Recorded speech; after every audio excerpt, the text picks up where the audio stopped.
मुसलसल 3 इजलासों के बाद अचानक नैब कवानीन में तरामीम के मामले पर हुकूमत और अपोजिशन में डेडलॉक पैदा हो गया है। दूसरी तरफ अपोजिशन फिर से मुतहर्रिक हो गई है और आखिरकार अपोजिशन लीडर शहबाज शरीफ और पीपल्स पार्टी के चेयरमैन बिलावल भुट्टो जरदारी की मुलाकात हो गई है।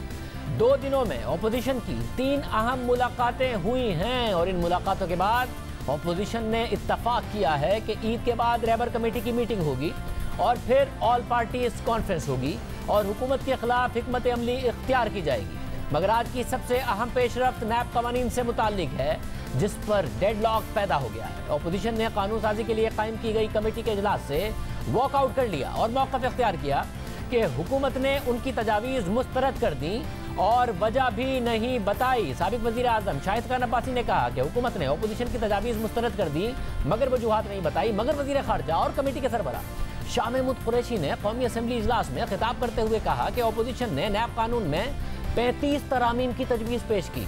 वज़ीर आज़म से बात करने के बाद अपोजिशन को बता दिया कि उनकी दी गई तरामीम तहरीक इंसाफ के लिए काबिल कबूल नहीं है।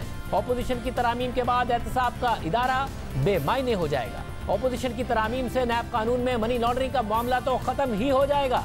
अपोजिशन ने तरमीम दी कि नैब सिर्फ 1 अरब से ऊपर की करप्शन पर कार्रवाई करे, ये तहरीक इंसाफ के लिए काबिल कबूल नहीं।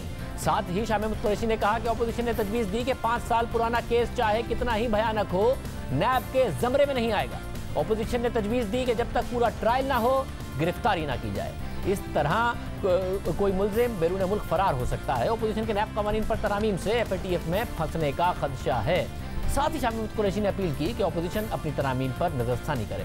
बहरहाल नैब कवानीन के हवाले से जो पेशरफ्त हो रही थी अब वो डेडलॉक का शिकार हो गई है। अपोजिशन ने इशारा दिया है कि ऑल पार्टीज कॉन्फ्रेंस में अब नैब के कवानीन में तरामीम के हवाले से बात होगी। अपोजिशन फिर से मुतहर्रिक हुई है। बिलावल भुट्टो जरदारी ने आज अपोजिशन लीडर शहबाज शरीफ से मुलाकात की। इससे पहले भी दोनों रहनुमाओं के दरमियान कई बार टेलीफोनिक राब्ते हुए मगर मुलाकात नहीं हुई। बिलावल भुट्टो जरदारी और शहबाज शरीफ की आज मुलाकात हो गई। मुलाकात के बाद मीडिया से बात करते हुए शहबाज शरीफ ने कहा कि इस हुकूमत से जान छुड़ाने में ही पाकिस्तान और अवाम की भलाई है और APC में जो ठोस प्लान बनेगा वो अवाम की उमंगों के मुताबिक होगा। जबकि बिलावल भुट्टो ने कहा कि अपोजिशन जमातें बाहर निकलती हैं तो धरने की ज़रूरत नहीं होगी और आधे रास्ते में ही इमरान खान की हुकूमत गिर जाएगी। जितनी जल्दी इस हुकूमत से जान छुड़वाई जाए, पाकिस्तान के 22 करोड़ आवाम उसी में उनकी आफियत है कि पहले हमारी मीटिंग होगी, उसके बाद APC की मीटिंग होगी, उसमें इंशाअल्लाह एक ठोस प्लान बनेगा। इमरान खान के पास तो पाकिस्तान के अवाम खड़े नहीं थे और ये बात का सबूत इसमें था कि जब वो धरना देते थे, एहतजाज करते थे तो अवाम ही नहीं होते थे वहाँ। जब पाकिस्तान के इस वक्त अपोजिशन जमाते हैं, हम बाहर निकलते हैं तो धरना की ज़रूरत ही नहीं होगा। आधा रास्ता में हम पहुँचेंगे, इमरान खान का हुकूमत गिर जाएगा। अब सवाल ये उठ रहा है कि हुकूमत के खिलाफ एहतजाज को लीड कौन करेगा। शहबाज शरीफ की बतौर अपोजिशन लीडर क़यादत पर सवाल उठता रहा है और आज जब बिलावल भुट्टो जरदारी ने चाहा कि शहबाज शरीफ एहतजाज को लीड करें तो देखें क्या हुआ। हमारा राब्ता जो है वो मुसलसल, जब शहबाज शरीफ साहब खुद कोविड पेशेंट अपनी अंडरलाइंग कंडीशंस के बावजूद तब मेरे साथ राब्ता में था, ऑन द फ़ोन राब्ता में था, मौलाना साहब के साथ राब्ते में थे और हम अपोजिशन का काम तब भी चला रहे थे। अब शहबाज शरीफ साहब आपके सामने है, सेहतियाब हो गया है, हमारा इनकलाब को लीड करने के लिए तैयार है और आप देख मगर मैंने कहा कि जो जवां कंधे हैं जिम्मेदारी मैं इनको दूंगा। हम उठाने को तैयार है। Thank you. अपोजिशन की सबसे बड़ी जमात नून लीग है। बिलावल भुट्टो जरदारी ने कहा कि वो लीड करेंगे तो उन्होंने कहा कि जमा कंधों को मैं ये लीड करने की जिम्मेदारी दूंगा। इस मुलाकात से पहले बिलावल भुट्टो जरदारी ने मौलाना फजलुर रहमान से भी मुलाकात की। मौलाना फजलुर रहमान ने गुज़िश्ता रोज़ शहबाज शरीफ से मुलाकात की। अपोजिशन इससे पहले भी कई ऑल पार्टीज कॉन्फ्रेंस कर चुकी है, अब तक हुकूमत को टफ टाइम नहीं दे सकी है। अब अपोजिशन एक और कोशिश कर रही है। एक तरफ अपोजिशन फिर से मुतहर्रिक हो रही है, दूसरी तरफ आज चेयरमैन नैब ने 3 रेफरेंसेस की मंजूरी दी, जिनमें से 2 रेफरेंसेस नून लीग की आला क़यादत के खिलाफ है। नैब ने शहबाज शरीफ, उनके बेटे हमजा शहबाज और सुलेमान शहबाज के खिलाफ पाबंदी से ज़ायद असासों का रेफरेंस मंजूर कर लिया है। इसके अलावा चेयरमैन नैब ने LNG केस में ज़िमनी रेफरेंस की भी मंजूरी दी, जिसमें साबिक वज़ीर आज़म शाहिद खान अब्बासी के साथ साथ उनके बेटे अब्दुल्ला खाकान अब्बासी को भी शामिल किया गया है। मिफ्ता इस्माइल और कई दीगर को LNG केस में मुल्ज़िम नामजद कर दिया गया है। रेफरेंस में इल्ज़ाम आयद किया गया है कि मुलजिम ने LNG टर्मिनल 1 के कॉन्ट्रैक्ट के लिए गैर शफाफ तरीका अपनाया। मुलजिमान के अपने इख्तियारात का गलत इस्तेमाल करके एंग्रो को 14 अरब रुपए का फायदा पहुंचाया गया। नैब के इस रेफरेंस में नैब कवानीन में तरामीम और अपोजिशन में मुलाकातों पर सब पर हम बात करेंगे और ये मामला कैसे आगे बढ़ेगा। हमारे साथ मिर्जा शहजाद अकबर साहब मौजूद होंगे, मुशीर वज़ीर आज़म बराए एहतिसाब और दाखिला। साथ साथ हमें साबिक वज़ीर आज़म शाहिद खान अब्बासी ज्वाइन करेंगे। उनके खिलाफ और उनके बेटे के खिलाफ आज रेफरेंस भी आगे बढ़ा है। वो इस कमेटी में भी शामिल थे जो कि नैब के कवानीन में तरामीम कर रही थी। सबसे पहले शहजाद अकबर साहब आपसे, अब क्या करें? आपकी हुकूमत के वज़रा को एतराज़ था, ब्यूरोक्रेसी को एतराज़, बिजनेस कम्युनिटी को एतराज़, अपोजिशन को एतराज़, अदालती फैसले अपनी जगह मौजूद, मगर डेडलॉक हो गया।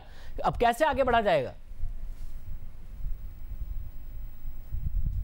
शाहजेब, देखिए, बिल्कुल मैं समझता हूँ इस वक्त अपोजिशन एक दफ़ा फिर झूठ बोल रही है और सरासर झूठ बोल रही है, क्योंकि देखिए जो वो कह रहे हैं सुप्रीम कोर्ट के फैसले की, वो एक बेल ऑर्डर का एक फैसला है जिसको चैलेंज भी शायद किया जा चुका है, और बेल ऑर्डर्स के ऊपर ही 3 रुकनी सुप्रीम कोर्ट के बेंच उस वक्त के चीफ जस्टिस आसिफ सईद खोसा साहब की सरबराही में कह चुका है कि बेल ऑर्डर्स के अंदर इस तरह की चीज़ें नहीं लिखनी चाहिए जो उस ऑर्डर का है जिसका वो हवाला दे रहे हैं। जहाँ तक बात डेडलॉक की है, देखिए हमने गुडविल के तौर पे जो हमारा नैब का ऑर्डिनेंस लैप्स कर चुका था वो पेश किया एक स्टार्टिंग पॉइंट के तौर पे, जिसके बदले में अपोजिशन वाले पहले तो कोई ड्राफ्ट नहीं देना चाह रहे थे, लेकिन फिर उन्होंने एक ड्राफ्ट दिया। अब वो ड्राफ्ट जो उन्होंने हमें दिया उसके अंदर 35 तरामीम हैं, और अगर आप उन तरामीम को इम्प्लीमेंट कर लें और उनमें से मैं समझता हूँ 60-70% भी इम्प्लीमेंट कर लें, तो हमें फिर ग्रे से ब्लैक लिस्ट जाने में कोई नहीं रोक सकता, क्योंकि वो ऐसी तरामीम हैं जो पाकिस्तान की international commitments, United nation convention on corruption, उसके अगेंस्ट है। मनी लॉन्ड्रिंग के ऑफेंस को बिल्कुल इसमें से निकाल दिया गया, STR सस्पिशियस ट्रांजैक्शन रिपोर्ट को डिलीट कर दिया गया। इस तरह की बहुत सारी चीज़ें हमने उनको, फिर जब दोबारा बात हुई तो हमने कहा कि हम शिक वाइज इसके ऊपर बिल्कुल बहस कर सकते हैं और शायद कोई बीच का रास्ता हो जिसमें ट्रांसपेरेंसी आपको ज़्यादा लगे। लेकिन अपोजिशन का जो रवैया था वो ये था कि या तो आप ये सारा ले लें, और अब अगर ना हम आपको FATF के ऊपर जो बिल्स पास करने हैं वो सपोर्ट नहीं करेंगे। तो उसके ऊपर तो हुकूमत का मौक़िफ़ यही था कि ये तो सरासर ब्लैकमेलिंग है जिसके अंदर हुकूमत नहीं आएगी। सब, और क्योंकि बहुत ज़्यादा ये बात हो रही है कि जो दूसरे इदारे मौजूद हैं, टैक्स के कवानीन के लिए FBR मौजूद है, मगर नैब मुख्तलिफ दूसरे इदारों के भी मामलात में इंक्वायरी शुरू कर देता है, तो कि जो मनी लॉन्ड्रिंग है ये इसके लिए दूसरे इदारे मौजूद हैं या नैब ही ये मामला कर सकता है सियासतदानों के साथ, जिसकी वजह से आप चाहते हैं कि ये ना हटे मगर अपोजिशन मुतालबा कर रही है? देखिए, anti money laundering act Amla जो है वो 4 से 5 इदारों को ये इख्तियार देता है, क्योंकि एंटी मनी लॉन्ड्रिंग एक्ट किसी इदारे को, एक इदारे के लिए नहीं है। मनी लॉन्ड्रिंग किसी ट्रांजैक्शन भी हुई हो सकती है, अगर उसमें पब्लिक ऑफिस होल्डर की है या किसी करप्शन से उसमें मुंसलिक है तो वहाँ मनी लॉन्ड्रिंग जो है वो नैब के परव्यू में आती है। जहाँ पे सिर्फ बैंकिंग ट्रांजैक्शन और फ्रॉड होगी वो FIA के ज़िम्मे में आएगी। जहाँ पे टैक्स का मसला आएगा वो FBR के पास जाएगी, और ये आमला के अंदर लिखा हुआ है कानून के तहत। अब ये कह देना कि सिर्फ नैब में से इसको निकाल दें, तो इसका मतलब ये होता है कि public office holder money laundering कर सकता है, लेकिन कोई बैंकर या एक आम आदमी नहीं कर सकता, जिसको FIA भी डील कर सकती है, FBR भी डील कर सकती है, और अगर कोई टेररिज्म रिलेटेड है तो CTT जिसको रिसेंटली हमने ऐड किया था। तो ये अब उसमें से निकाल देने का मतलब ये है कि public office holder money laundering कर सकता है। मतलब मगर ऐसा लगा कि जैसे आप लोग किसी भी चीज़ पर कंसीड करने को तैयार नहीं है। शाह महमूद कुरैशी साहब ने नैब चेयरमैन का जो गिरफ्तारी का अख्तियार है उस पर भी कहा कि लोग भाग जाते हैं, ECL में नाम डाल दें, नहीं भाग सकेगा, लोग पेश हो जाएंगे। जो लोग पेश हो रहे थे उनको भी चेयरमैन नैब ने गिरफ्तार करा लिया था। आपके तो अपने वुज़रा कह चुके हैं कि जी गिरफ्तारियां नहीं होनी चाहिए, आप केस चलाएं, ECL में नाम डाल दें, एक बंदा कन्विक्ट हो जाए, उसके बाद वो जेल चला जाएगा अगर अदालत फैसला देगी। आप उस पर भी कंसीड करने को तैयार नजर नहीं आया जो शाह महमूद कुरैशी साहब की तकरीर थी। देखिए, 2 चीज़ें हैं। एक, जो पावर्स ऑफ अरेस्ट हैं उसके ऊपर बड़ी बहस हो सकती है। मैं नहीं समझता कि जो पावर्स ऑफ अरेस्ट हैं नैब के सेक्शन 24 है जिसके तहत उसमें कोई इस किस्म की बात है जो पाकिस्तान के बाकी मरवजा कवानीन से मुख्तलिफ है। दोनों के एक आम केस के अंदर भी उसके पावर्स ऑफ अरेस्ट हैं, एक इन्वेस्टिगेटिंग एजेंसी के पास पावर्स ऑफ अरेस्ट हैं, सारे सब्जेक्ट टू कोर्ट हैं। अपोजिशन को जिस चीज़ के ऊपर मैं समझता हूँ हमारे साथ बहस करनी चाहिए और मीनिंगफुल बहस करनी चाहिए, वो इशू ऑफ बेल के ऊपर करनी चाहिए। और उसके ऊपर हमने कहा कि बिल्कुल हम बैठते हैं, लेकिन अगर आपने वो ड्राफ्ट देखा हो, जो मैं भी देख रहा था, जो शायद सोशल मीडिया पे भी बड़ा आम है, उस ड्राफ्ट के अंदर आप देखें तो उसके अंदर अरेस्ट तो एक बहुत मामूली सी चीज़ है। उसके अंदर तो आप अगर उसके ऑफेंसेस को देखिए तो 12 में से 6 या 7 ऑफेंसेस तो उड़ा दिए गए। और नैब के पास जो देखिए जो बात हुकूमत करना चाह रही है, और हुकूमत अपने पहले अमेंडमेंट में भी लाई थी कि जहां इशू हो मिस यूज ऑफ अथॉरिटी का या कोई गवर्नमेंट के इख्तियार को इस्तेमाल करने का, एक जिसके अंदर करप्शन के कोई एविडेंस ना हो, उसके ऊपर हम कह रहे हैं कि बिल्कुल इसको स्ट्रिक्ट करना चाहिए कि जहां पे सिर्फ महज मिस यूज ऑफ अथॉरिटी है, उसके साथ करप्शन या कोई ट्रांजैक्शन होती हुई नजर आनी चाहिए, उसका सबूत होना चाहिए, सिर्फ ये एलिगेशन काफी नहीं होनी चाहिए। इस तरह की जितनी चीजें हैं उसके ऊपर बिल्कुल बात करने के लिए तैयार हैं। मतलब ये अच्छी बात है, तैयार है, मगर मैं कह रहा हूँ जाहिर जारी बात है आप अपोजिशन की ना माने, मगर आपके अपने ड्राफ्ट में क्यों नहीं नजर आ रहा कि एहतसाब पूरा मुतनाज़ हुआ इन गिरफ्तारियों की वजह से, जो चेयरमैन नैब करते हैं, जिसको जिस स्टेज पे चाहते हैं गिरफ्तार कर लेते हैं।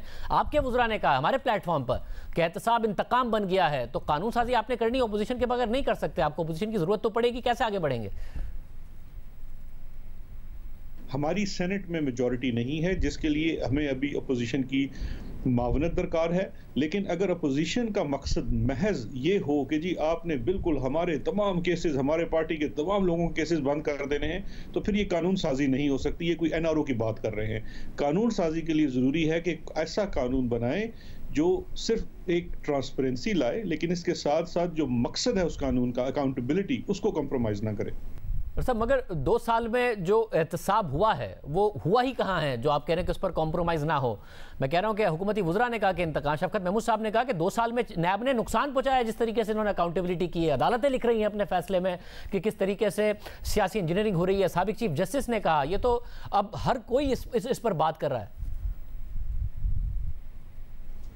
देखिए, वो मैं वंस अगेन शाहजेब ये कोशिश करूंगा मैं दोबारा उस पर कमेंट ना करूं, क्योंकि वो जजमेंट जो है उसके अंदर काफ़ी सारी चीज़ें लिखी हुई हैं जिसको मैं समझता हूं चैलेंज करना चाहिए, जिस जजमेंट का आप हवाला दे रहे हैं। लेकिन उससे कतई नज़र नैब का, देखिए एक कानून है अपनी जगह, अगर कानून में कोई मसला है तो उसको अदालत उज़्मा या अदालत आलिया फौरी तौर पे अल्ट्रा वायरस डिक्लेयर कर सकती है, वो कानून ख़त्म हो जाएगा। मैं इसकी एक छोटी सी मिसाल देता हूँ। वॉलंटरी रिटर्न का सेक्शन 25 नैब के अंदर एक कानून था, वो जब सुप्रीम कोर्ट ने अल्ट्रा वायरस डिक्लेयर कर दिया वो ख़त्म होगी, वो प्रोविजन ख़त्म होगी नैब के अंदर से, वो प्रैक्टिस ख़त्म हो गई। लेकिन जो कमेंट किया जाता है किसी एक केस के अंदर, वो नैब के कंडक्ट का है, वो उस कानून का नहीं है। हम उस कानून को भी बेहतर करने के लिए तैयार हैं। उसी के लिए हम अपोजिशन से मशवरा भी कर रहे थे, उनसे मुज़ाकरात भी कर रहे थे। यानी आप एज ऑफ नाउ भी रिमांड की मुद्दत क्या होगी इस पर तैयार हैं? चेयरमैन नैब का जो गिरफ्तारी का इख्तियार है, इन्वेस्टिगेशन, कंप्लेंट वेरिफिकेशन स्टेज पर गिरफ्तार कर लें, इस पर बात करने को तैयार हैं? चेक एंड बैलेंस रखने के लिए तैयार हैं इन इख्तियारात पर? जी बिल्कुल, हम बिल्कुल तैयार हैं। लेकिन चेक एंड बैलेंस का अगर देखिए जो अभी अमेंडमेंट प्रपोज की गई हैं अपोजिशन की तरफ से, वो तो बिल्कुल नाकाबिले अमल हैं। लेकिन अगर आपने कोई चेक एंड बैलेंस डालना है तो हम उसके लिए बिल्कुल तैयार हैं। जैसे कि हमारे गवर्नमेंट के ड्राफ्ट के अंदर मिस यूज ऑफ अथॉरिटी के ऊपर जो सबसे बड़ा चेक एंड बैलेंस सिस्टम के अंदर डाल दिया कि आपको एविडेंस लाना है ये कोरोबोरेट करने के लिए कि इसने अगर कोई मिस यूज ऑफ अथॉरिटी की, किसी गलत कॉन्ट्रैक्ट को अप्रूव किया तो उसके बदले में कोई रिश्वत ली, कोई कंसिडरेशन ली। सिर्फ ये कह देना कि कॉन्ट्रैक्ट गलत हो गया, इरेगुलरिटी हो गई, वो काफी नहीं होगी किसी को बंद करने के लिए। तो वो तो एक देखिए बिल्कुल मुनासिब सी बात है जिसको आप कल अदालतों में डिफेंड भी कर सकते हैं। ये जो एनआरओ प्लस मांग रहे हैं, मुझे बताइए किसको किस तरह से पाकिस्तान तहरीके इंसाफ अपने वोटर्स के सामने जाके इसको कर सकेगी? मगर ये जो 2 साल की नैब की कारकर्दगी या आपके एहतसाब के ऊपर कारकर्दगी है जमात की और नैब के जरिए, इसको क्या आप डिफेंड कर सकते हैं अभी आवाम के सामने जाके, जो कुछ 2 साल में नैब ने किया है? देखिए 2 साल की परफॉर्मेंस कोई इतनी बुरी भी नहीं है शाहजेब। आप अगर इसको नॉन पार्टिजन होके सोचिए तो नैब ने पिछले 2-3 सालों में बेहतर काम भी किया है। उनके बहुत सारे कामों के ऊपर मैं समझता हूँ बेहतरी हो सकती है, क्रिटिसिज्म हो सकता है, लेकिन एक इदारे की परफॉर्मेंस को यकसर रद्द कर देना मेरा ये ख्याल है मुनासिब नहीं है। सब नॉन पार्टिजन अदालतों को ही मान लें, एक के बाद एक जमानती फैसले में अदालतों ने लिखा है, जो आखिरी फैसला जो आप जिस पर बात नहीं कर रहे, बट बार बार लिखा है कि क्या कर रहे हैं इस गिरफ्तारियों के ऊपर, बार बार लिखा गया अदालतों की तरफ से। देखिए, सियासी इंजीनियरिंग की अगर बात कर रहे हैं तो फिर हम माजी में चलते हैं। एहतसाब का कानून पाकिस्तान में बनाने वाले जो रिसेंट टाइम में उसके जद्दे अमजद तो मियां नवाज शरीफ साहब हैं, जिन्होंने एहतसाब एक्ट बनाया था। उस एहतसाब एक्ट के कानून में और नेशनल अकाउंटेबिलिटी ब्यूरो के कानून में 19-20 से जायद का फ़र्क नहीं है। ये आप दुरुस्त कह रहे हैं कि नवाज शरीफ साहब ने बनाया था तो सियासी इंजीनियरिंग के लिए बनाया था, मुशर्रफ ने इस्तेमाल किया तो सियासी इंजीनियरिंग के लिए इस्तेमाल किया, और आज भी हो रहा है। आप दुरुस्त कह रहे हैं, यही हिस्ट्री है इस इदारे की। शाहजेब, फिर माजरत के साथ एक चीज़ जो आप बोल रहे हैं कि हमारे दौर में और उस पुराने वाले 90 की दहाई में, जिसको ये अपने नए ड्राफ्ट के मुताबिक निकलवाना चाहते हैं, एक बहुत बड़ा फ़र्क जो है वो आज़ाद अदलिया और आज़ाद मीडिया का है। आज अगर किसी केस के अंदर इस तरह की चीज़ें होंगी तो एक तूफ़ान खड़ा हो जाएगा, चाहे वो मीडिया पे हो या अदलिया के अंदर हो। यहाँ तो एक लम्हे में बात आगे सामने चली जाती है, you have to be accountable. इस वक्त तो मैं समझता हूँ ये इदारे जो अकाउंटेबिलिटी के हैं वो खुद एक अकाउंटेबिलिटी की ज़द में है। अदलिया है, मीडिया है, पब्लिक प्रेशर है। ये वो वाले हालात नहीं है 90s वाले जो एहतसाब ब्यूरो के ज़माने के। साहब, 90s में एहतसाब ब्यूरो के ज़माने में भी जंग ग्रुप को बंद करने पर तुले हुए थे नवाज शरीफ साहब। आज भी मीडिया के साथ क्या हो रहा है, सारी दुनिया लिख रही है कि पाकिस्तान में मीडिया पर क्या कदगने हैं। आज भी वही मामला है। नहीं, लेकिन देखें, कदगने जितनी होती हैं, मैं क्रेडिट देना चाहूँगा पाकिस्तानी मीडिया को। क्या आज तक कोई कदगने इस मीडिया को रोक पाया है? मैं तो नहीं समझता कामयाब हो पाया है। आप पिछले 10 सालों को देख लें, 12 सालों को देख लें। ये बात आपने बड़ी अच्छी की, वज़ीर आज़म के करीब हैं आप, ये बात वज़ीर आज़म को ज़रूर बताइएगा कि आज तक कोई मीडिया को रोक पाया है पाकिस्तान की तारीख में। नहीं, अगर आप किसी तरीके से ये कहना चाहते हैं, देखिए एक चीज़ मैं आपको वाज़ेह कर दूं, इमरान खान साहब वज़ीर आज़म पाकिस्तान आज़ाद मीडिया के लिए सबसे ज़्यादा काम करने वाले हैं। मुझे तो कहीं कोई कदगन नज़र नहीं आती। और देखिए, हमारी पाकिस्तान तहरीक-ए-इंसाफ, और वो खुद कहते हैं कि हमारा जो इस वक्त अवाम तक पहुँचाने रसाई हुई वो तो आज़ाद मीडिया की वजह से हुई, और सबसे ज़्यादा उसमें आपके चैनल का हाथ है। और अब क्या हो रहा है उस चैनल के साथ?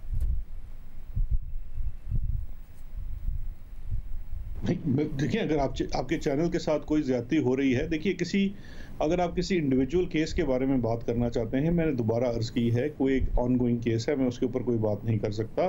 लेकिन आपकी जो चैनल की किसी भी आज़ादी राय के ऊपर कोई बात है तो बिल्कुल उस पर बात करें।